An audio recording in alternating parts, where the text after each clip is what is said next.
Welcome to the Awesomers.com podcast. If you love to learn, and if you're motivated to expand your mind, and heck, if you desire to break through those traditional paradigms and find your own version of success, you are in the right place. Awesomers around the world are on a journey to improve their lives and the lives of those around them. We believe in paying it forward, and we fundamentally try to live up to the great Zig Ziglar quote, where he said, "You can have everything in your life you want if you help enough other people get what they want." It doesn't matter where you came from, it only matters where you're going. My name is Steve Simonson, and I hope you will join me on this awesomer journey. If you're launching a new product manufactured in China, you will need professional, high-resolution, Amazon-ready photographs. Because Simo Global has a team of professionals in China, you will oftentimes receive your listings photographs before your product even leaves the country. This streamlined process will save you the time, money, and energy needed to concentrate on marketing and other creative content strategies before your item is in stock and ready for sale. Visit simoglobal.com to learn more, because a picture should be worth 1,000 keywords. Hey gang, Steve Simonson. I'm coming back to you again with another Awesomers.com podcast episode, and today is a very special episode number 100. That's right, 100 episodes, everybody, in just 100 days, and I have to say, it's destroying my life. Oh my gosh, it takes a long time. I do love it when I'm doing it, but I have to say that it has taken a ton of my time. So today is another Story Time with Steve episode, and I'm going to tell you about a lesson I learned, a couple lessons probably, way back in the olden days.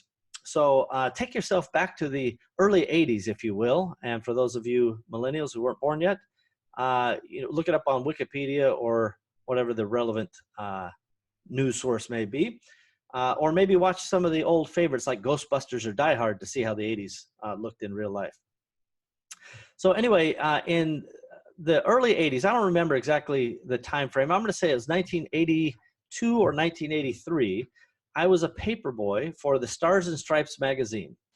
So you can imagine me at 12 or 13, I have to get up pretty early. And by pretty early, let me explain.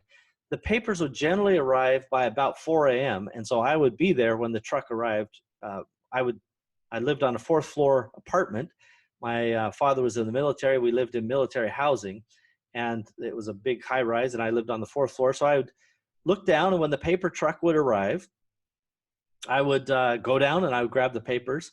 And I actually, I had somewhere around 400 houses on my route. And they weren't houses, again, because it was kind of like a high-rise apartments. It was all military. It was a military paper called the Stars and Stripes, by the way. And so it wasn't really 400 houses, like you have to go to each individual house. You may go into a stairwell, and that stairwell would have 8, I believe, apartments in it. And then I would stuff the newspaper into the mailbox for each of those, whoever was a subscriber. Now, in addition to getting up at 4 a.m., I had to do it at 4 a.m. because I had school that I actually had to leave for by 6 a.m. So within 2 hours, I had to be out the door. Now, I want to just call out to your attention that I was in Germany at the time. And, the Stars and Stripes was the military paper so that anybody who was a service member could get a U.S. English-speaking paper. And part of my job was to deliver those papers. By the way, I split half of the route with a fellow that I knew from church, and he was from Ghana, and he would do half of the route, and I would do half of the route.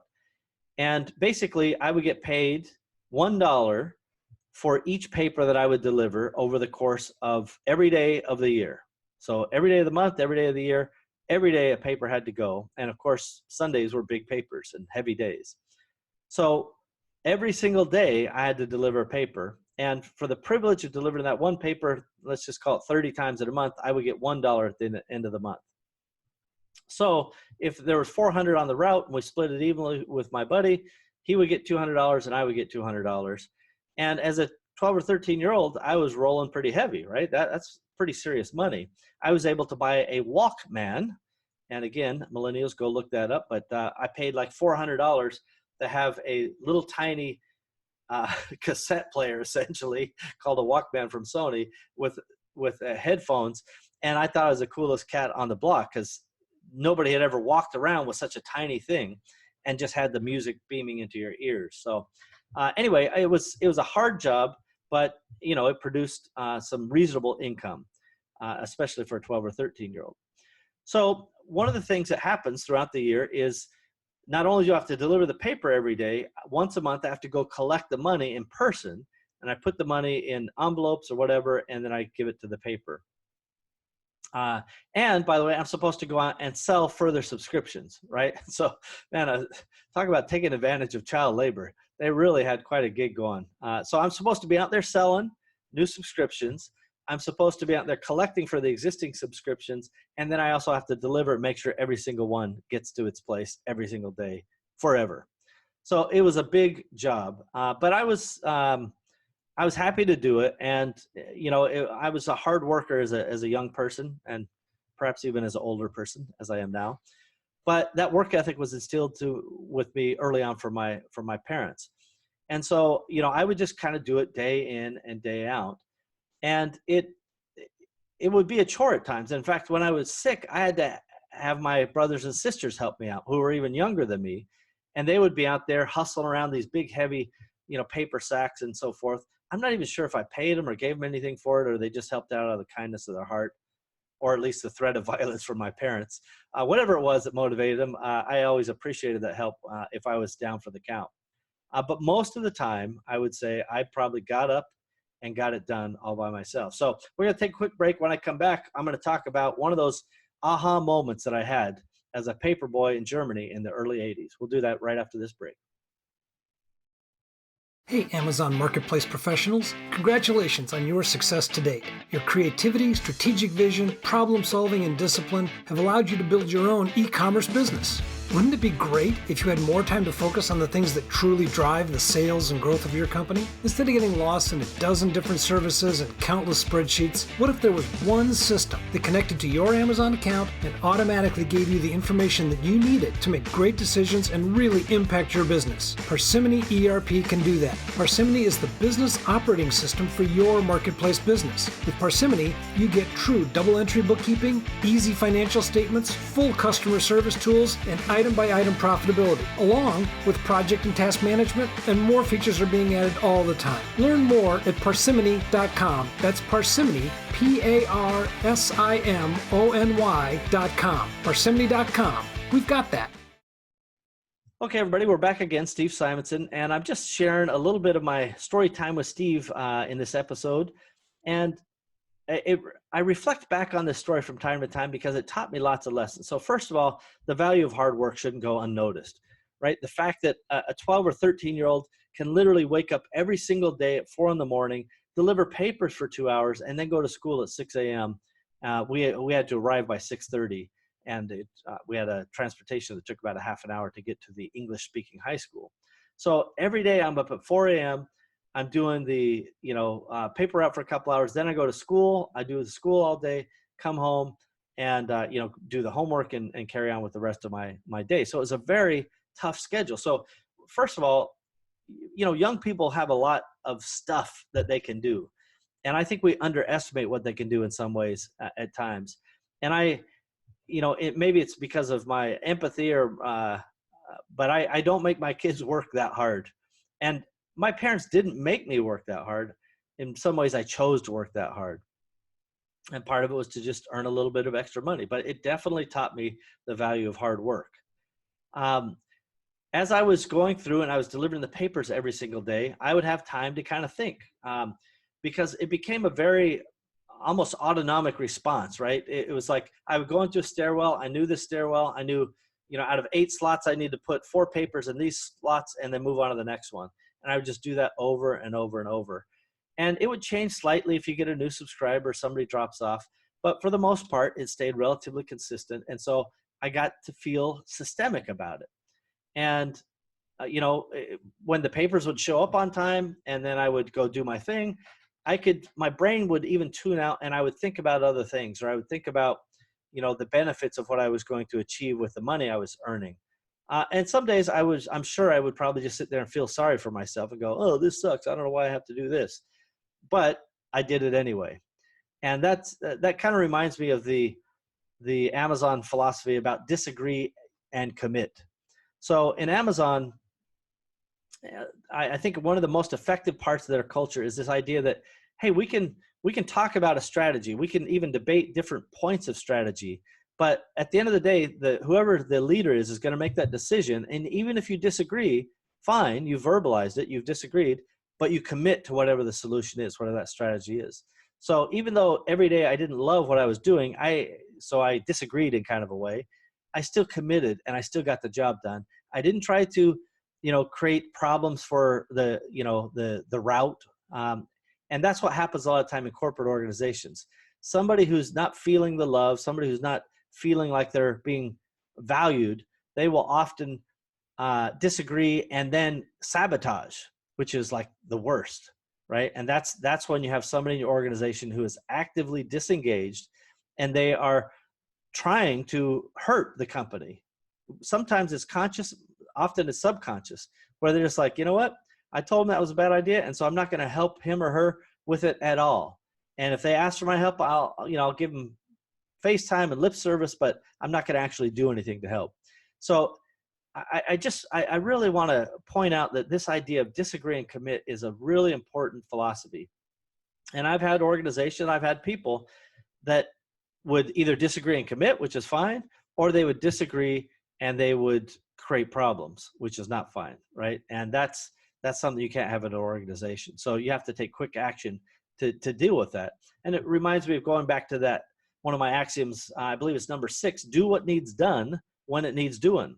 This applies to a paper route. This applies to disagree and commit. It applies to all of these things. Now, I want to carry forward to a story or carry on with this story about the paper route, because there's another lesson that I learned that was very, very important. So around Christmas time, was the best time for a paperboy because I still would have to deliver all the papers around Christmas, as you would expect. People still want the news and so forth. But I would also collect at that time, and the cost for the Stars and Stripes paper was $4.50 per month. Now, occasionally people give me a $5 bill and go, hey, keep the change, kid. And, I was like, wow, that's just 50% increase on my income for that particular customer. Because out of that $4.50, as I mentioned earlier, I would only keep $1 per month. So that means the paper itself had $3.50 to operate and do whatever they did. But the delivery guy got one of those dollars. And so if they gave me an extra 50 cents as a tip, man, I was living large. That is like golden. And I'll be honest, as the collector, I felt I was getting the tip and I didn't pass it on to my subcontractor doing the other 200 pages. Maybe I was a greedy little punk. I don't know. But I felt like since I did all the collections and did all the subscription sales and still delivered my half, that I was entitled. So there you go. Hashtag entitled Gen X. So anyway, so around Christmas, as you might imagine, some people were even more generous. But more often than not, they would give the $5 and say, hey, keep the change, kid. By the way, that happened less than half the time in the other months, but more than half the time in the Christmas time. And on rare occasions, somebody else would pull out even a bigger bill. Hey, here's a $10 bill. Knock yourself out. And so that was just like, glory days were here again. So I definitely I normally hated to go collect, month to month, but during Christmas time, that was definitely the time that collection was made a little more sweet by getting a little extra something from each of the subscribers. Now, we're going to take a quick break. When I come back, I'm going to tell you about a subscriber that kind of got in my face and tried to tell me the way it was. And at 12 or 13, I had to figure out how to stand my ground and really was faced with that fight or flight question. And we're going to do it right after this break. Catalyst 88 was developed to help entrepreneurs achieve their short and long-term goals in e-commerce markets by utilizing the power of shared entrepreneurial wisdom. Entrepreneurship is nothing if not lessons to be learned. Learn from others, learn from us. I guarantee that we will learn from you. Visit catalyst88.com because your success is our success. Giddy up. Okay, we're back again, everybody. And it's me, your little buddy, Steve Simonson, talking about one of my old paper route memories. And where I learned an important series of lessons. Some of those I've shared along the way, but the most important one I'm coming to now. So as I mentioned before the break, I was collecting during the Christmas time route, or the Christmas time, holiday time, whatever, from everybody on the paper route. And, most of the time the people were, hey, happy holidays, kid. Here's $5, keep the 50 cents or the, 2 bits, whatever. Or they would say, here's a $10, knock yourself out. Have a great, holiday, kid. And, I appreciated that. And it made a big difference to somebody who only makes $1 for the entire month of delivery plus collection plus whatever paper sales I try to do during the month. So I came to this one house, and I was a very professional young man, and I would say, good evening. It's me, Steve Simonson. I'm your paper boy, and I'm here to collect for the Stars and Stripes for the month of, December, January, whatever it was. I don't know if we collected a month in advance or how it worked, but I'm here to collect. And this lady, she was at the door, and she says, she kind of just started in on me. She's like, well, hey, the paper's been late like 3 or 4 times this month. And in fairness to her, it had been late. But I told her, I said, yes, ma'am, I understand. The paper's been late, but here's why. And I explained that, by the time I have to leave for school at 6 a.m., if the papers aren't there, I have to leave, and I do them when I get back. That's the nature of going to school. If the paper truck's not there, I have another thing I have to do, and that's school. And so I apologized, and I said, I'm very sorry about that. And particularly during this time of year, we would get snow on occasion, and the snow would slow the trucks down definitely much more than normal. As you might expect, the trucks just simply can't drive as fast on the snow-covered roads. So I said, due to the snow and due to the late truck, as soon as I wait up from 4 a.m. to 6 a.m. waiting for the truck the entire time. When they're not there, I have to go to school. My apologies. But as soon as I get home from school, I run around and I deliver all those papers as quick as I possibly can. I am indeed very sorry for the delay.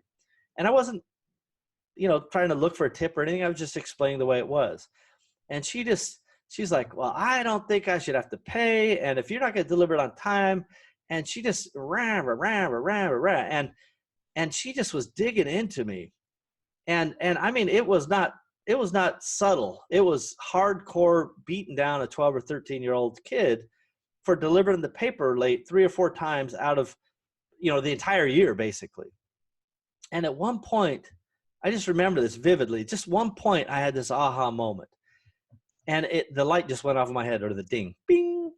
And I said, she would just ran, just right in my face. And I was polite and I was taking it, but that moment happened with the aha. And I just said, you know what, ma'am? I just kind of put my hand up towards her face. I said, I understand. If you don't want to pay, you don't have to pay. But I have bad news for you. I have the only English-speaking newspaper in the entire country.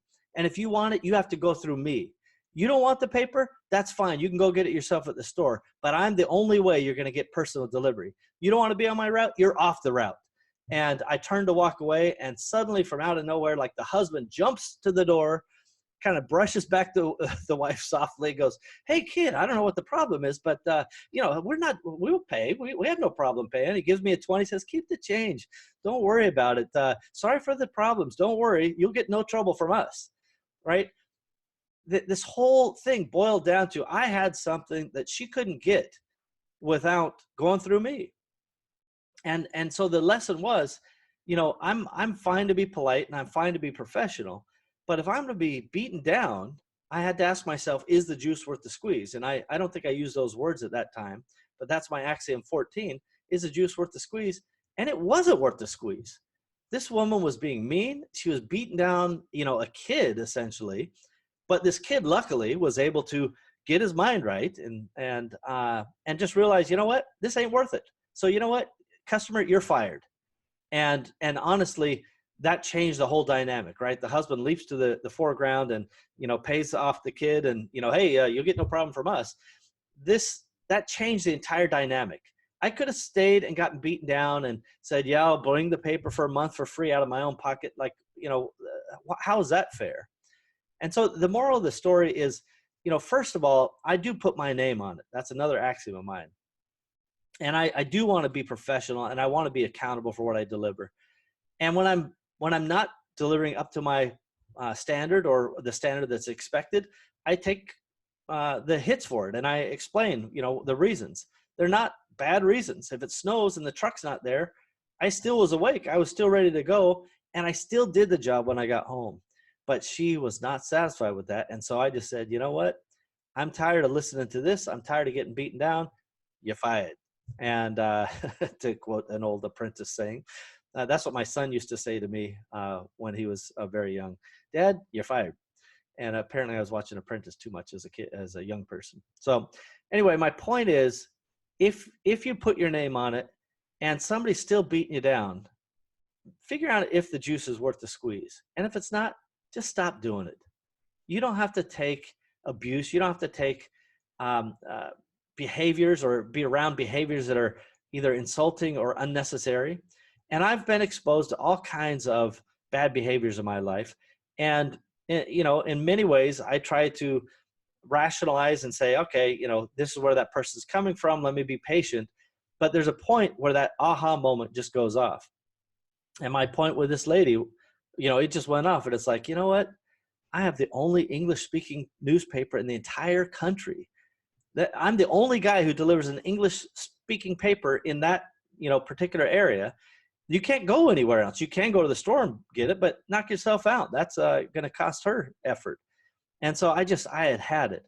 And it was a great lesson for me. I've never forgotten that lesson. And I still even remember almost that visceral feeling when the aha moment happened. Because, for the first while, I felt guilty and I felt ashamed at letting her down. And then over time, it's like I became like, I explained what happened and you're still being mean to me. You're still beating me down.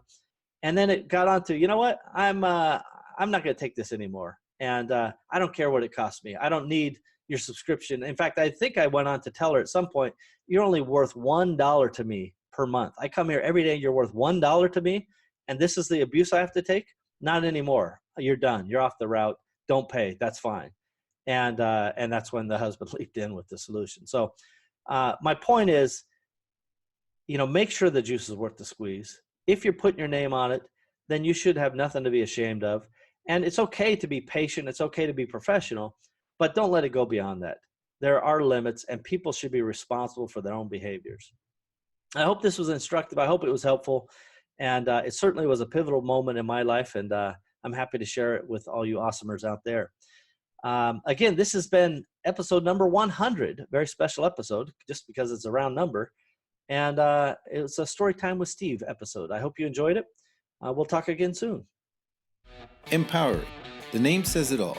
Connecting e-commerce entrepreneurs with great people, ideas, systems, and the services needed to stay business dynamic and to grow. Empowery is a network, a cooperative venture of tools and resources to make you better at what you do, because we love what you do. We are you. Visit empowery.com to learn more.